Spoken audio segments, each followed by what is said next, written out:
So let me tell y'all a story.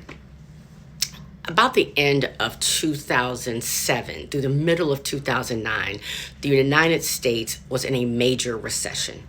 I, at the time, was living in Marin County with my two kids and my husband. Marin County is extraordinarily white and wealthy. During this recession, my husband, who was a corporate attorney, provided legal services for corporations, was extraordinarily stressed because if the corporations go out of business, he has no clients and he would go out of business. It was something that we would talk to late into the night.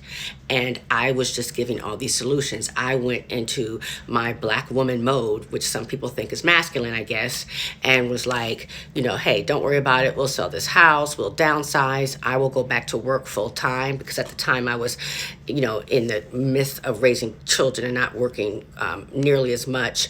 I was like, I can, rev up my side hustle. I was just every day coming up with solutions. I literally started cutting back on, extra things that we had just in case, preparation for maybe this major life switch.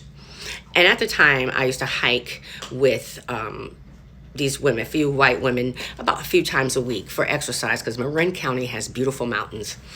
And I'll never forget, literally this is one of these conversations that stand out in my mind, that the women would have conversations like, oh my goodness, Bobby, because there were a lot of financial institutions heard, Bobby's been out of business, I've been out of work for, 3 months now, and I'm just so tired of him, he's just getting on my nerves. And, I'm just so thankful every day when I get to go, to Pilates or to my yoga session, or, thank God I have the nanny where I can just get away for, several hours.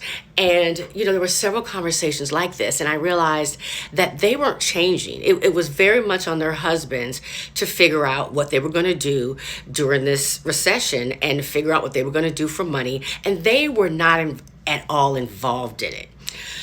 And it really struck me because I remember, my mother raised me. I tell people, my mother raised me to be a wife. And I do, I'm sorry, she did not. My mother raised me to survive.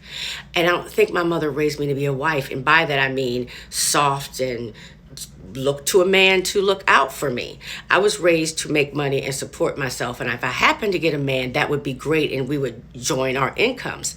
And maybe that's masculine to some people. I think it's, makes you a rider. I think it makes you strong. I think it makes you a great partner. And I also think it makes you a product of your circumstances. How many black women have had the luxury to depend on her man, not because there's something wrong with black men, because there's racism in this country, to survive. So we've had to be that person. And I resent being called masculine, but because of it.